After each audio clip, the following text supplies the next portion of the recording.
fa ho antsika vehivavy izay ihany ary ho an'ireo lehilahy ihany koa moa dia aza adonona ny fivoahan'ny gazety Soa rahampitso ny gazety Soa laharana fa 470 no hitanao indray ny ampifaritra gazety mahazatra anao izay anolorana anao hatrany ireo lohahevitra samihafa lohahevitra vaovao indray moa no anampy ny mpianakavy eo amin'ny fiainana andavanandro ao anatin'izay laharana vaovao rahampitso izay anjinjiny.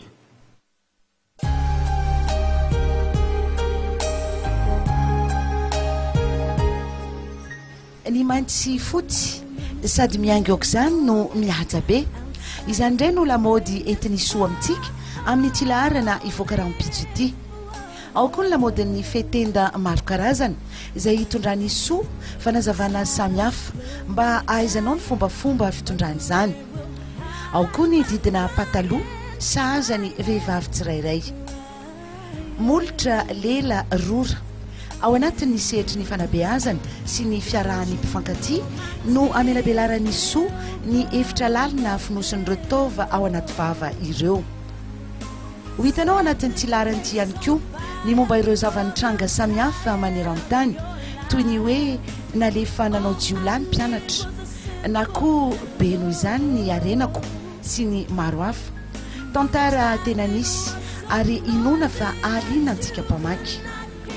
Ny fampiasana ny divay izany indray no entin'ny pejiny nahandro amintsika ka hitondrana fanazavana amin'ny fiteny frantsay.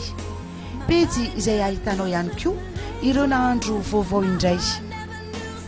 Eo amin'izay sehatra izay ihany ho hitanao amin'ny fiteny frantsay ihany ireo fihevitra diso momba ny zava-pisotro misy alikaola. Ny sehatry ny fahasalamana kosa indray dia anoloran'ny soa antsika ireo torohevitra tsy ampisik'entrona eo amin'ny tava.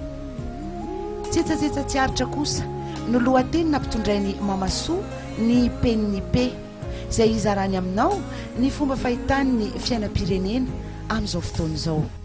Never wanted to see things your way. I had to go astray.